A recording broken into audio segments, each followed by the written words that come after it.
Okay, y'all. So we're getting out of, well, these particular parts at 3:27 in the afternoon. My baby says I look very AC/DC. He looks totally AC/DC. Oops, I slathered on my babies. As in the group AC/DC. You might need to clean the deal. I don't know if that'll work, but... Yeah, it looks pretty It good. does have a mar on it, and if there's a mar on it, we just have to do it.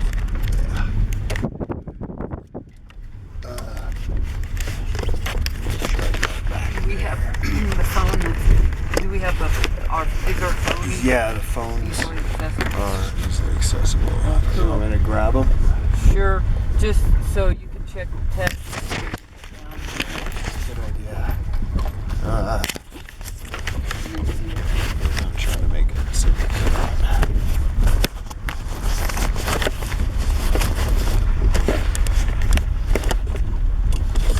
It's a very bumpy road. It's a little bit rainy. We moved all our dishes outside, and if the rain falls on them, it's better because we don't have water. I mean, we cart our water in or up. I call it upstairs. This is upstairs. What the hell? That speed bump is so bad that it doesn't matter how fast you go, you're still gonna get bashed around. But anyway, this is upstairs or up top, and we're going down. Then we cart our water in and out, so if it rains in our dish pan, we're happy, right, babe? Mm-hmm. I already put a little water in the dish pan, but it's just never quite enough, you know. Well, last time, I'll be honest, I put about 3 gallons in there and it was enough. But still, we had to add more to rinse it. You know, it's like about 5 gallons of water to do a couple bins of dishes. But that's a hell of a lot of dishes. But we have dirty dishes because we eat a lot. Yeah. Well, we cook a lot and eat nice meals and stuff. And that takes dishes.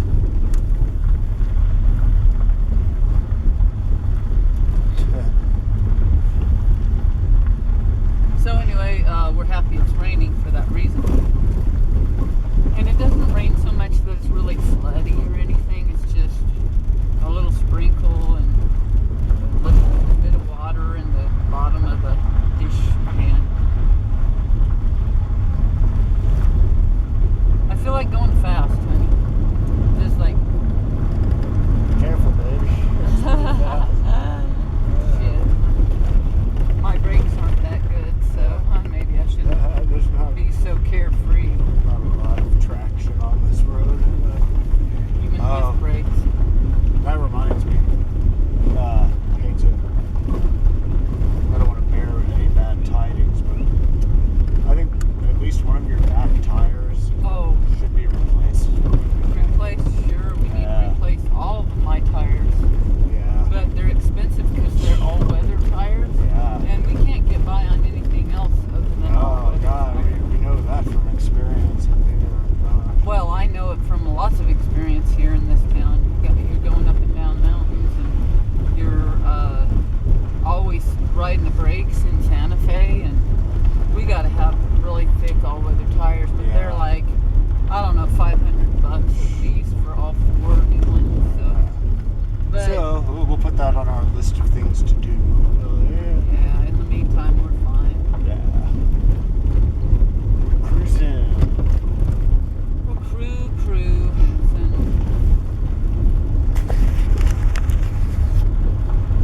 We're cruising like Palooza. Who's Palooza? Lollapalooza, isn't? There's that. Yeah. What is that? I forgot. That's a rock group? alternative rock fest. Okay, Lollapalooza.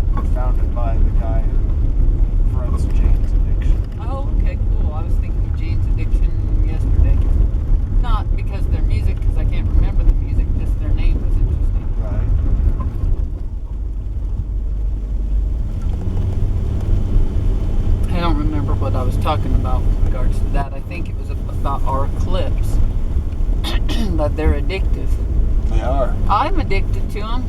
Hell, it's probably the most positive addiction I have, really. Me too. Except for that, it's just like any addiction. I can't get enough of it. We don't have enough access to it, and so that's the downside of that. It's so pretty, hon. It's such a pretty day. It's nice and cool. Oddly, He's wearing shorts and he's cool and shorts and very a t-shirt. adorable. You look very British. AC/DC 60s, 70s. 70s, early 80s, probably. That works. I don't know what I look like, a cross between Marianne and Ginger, probably.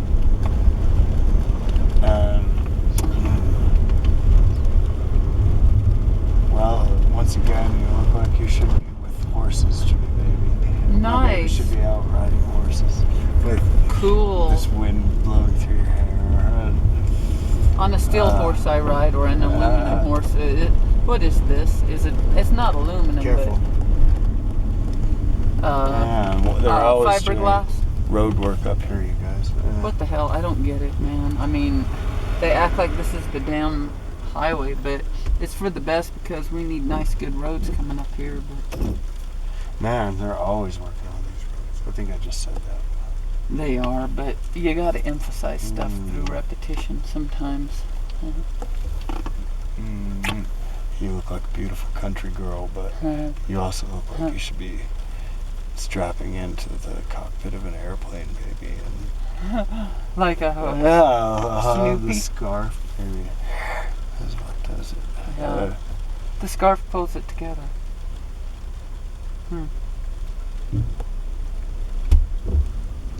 The only things I paid for that I'm wearing here were, well, these socks I probably paid for, and these shoes I paid $5 for them when we first started hanging out.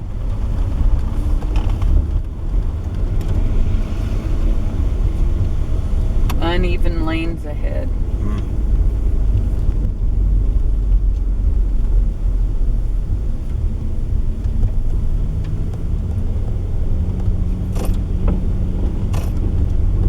Strange to live up here in the mountains and still get logged traffic. in with other traffic. Shit, yeah.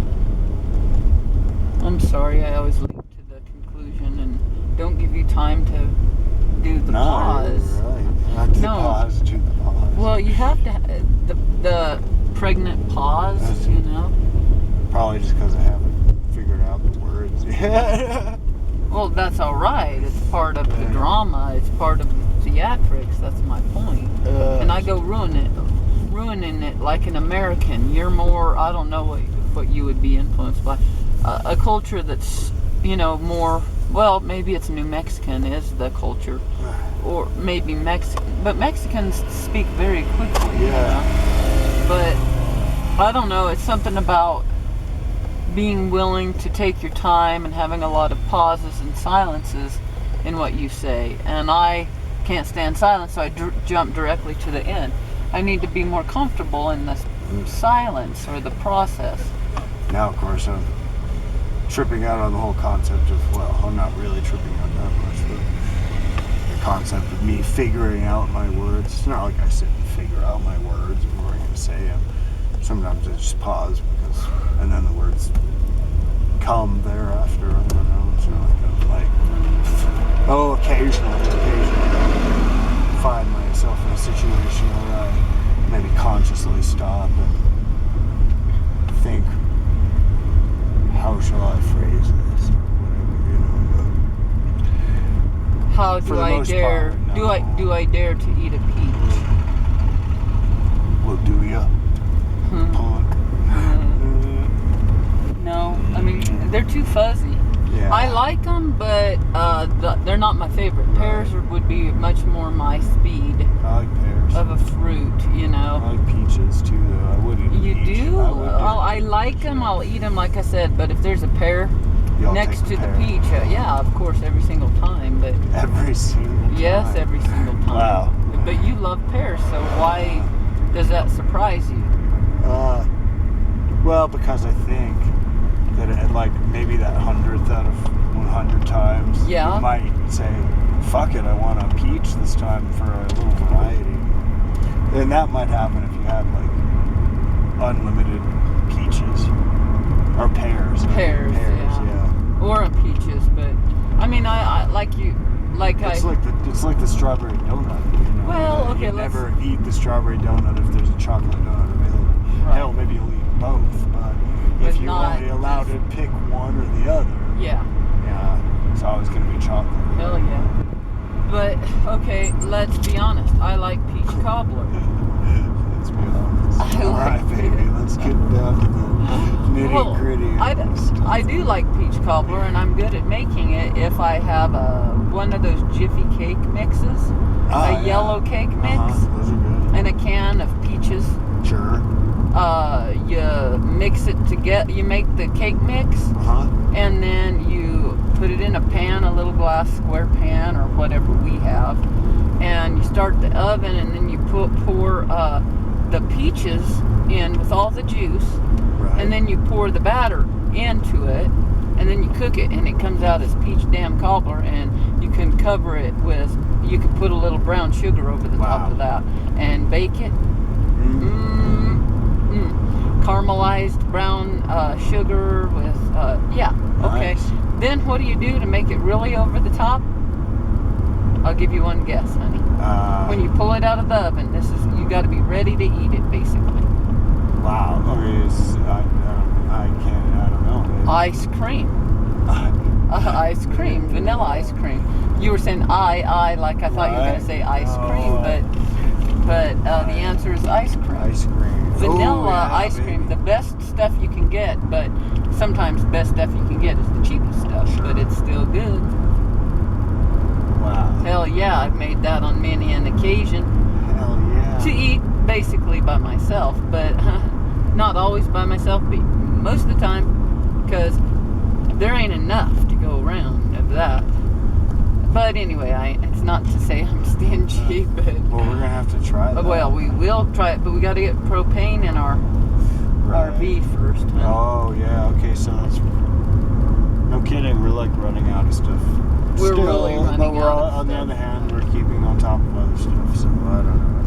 So it's all working. We're doing it. It's fine, people. Yeah. I mean, we posted on Facebook the other day that we were going to give up because our numbers were low, our money was gone, and our equipment is dwindling.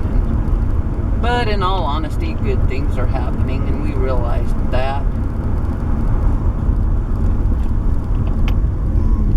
Kind of staring off into the heavens, wondering. I'm wondering about the whole concept of selling a painting. Like, okay, first of all, I'm wondering, whoa, what's it gonna feel like when the call comes through? It might not be a call, it might be an email or something that says, please contact so and so about this painting. Whoa, okay. And then, whoa, and then it happens, and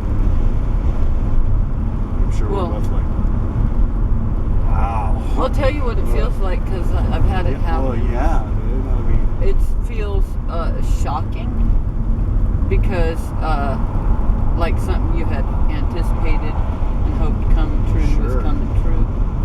It's nerve-wracking because you want it to happen. right? Then when you exchange, it feels great. It's exhilarating to have to be paid for what you love, you know. And It's then like, wow, it must feel great. It must feel like, wow, success. Wow. I mean, but really afterward, there's a real grief loss process because paintings are one of a kind, and you're not gonna have a painting. You'll never have that painting back, you know. And you may have pictures, and we do, but I've had to sell paintings I didn't have pictures of them, but because I didn't have camera equipment, stuff like that. But still, that painting is gone, and it's kind of a loss, and it's kind of difficult, but it's all right. I try to not to think too much about that part about the loss. right. But if I do, I let myself think about it and try to accept the loss that can come with a I haven't accepted the loss, it's probably not going to sell. You know. Does it mitigate that pain at all? Thinking about, okay, that painting's still out there, but it's hanging on somebody's wall, somebody that loved it enough Yes. to buy it. Yeah. Is probably really enjoying its presence. Sure, That's it gotta- helps a lot. Yeah. I don't think a lot about the fate of the painting. If I do, that makes me sad. All I can do is, like you say, yeah, somebody who went to a good home, Right. somebody loved it and cares about it. So I'm just going to count on them taking care of it. It's like anything, you can't cling to it. You have to let it go. That's good to let it go, but it's also a grief loss process, I think, that comes with it, that most people aren't going to think would come with it, but I've felt it, so it's part of the experience every single time, and I think it's something that you and I should be willing to go through and even go through before itself. Wow. Yeah, because it's itself. It's part of the process. Well, what's worse is having them not sell, and then they're there for long periods of time, and you don't really know what to do with them.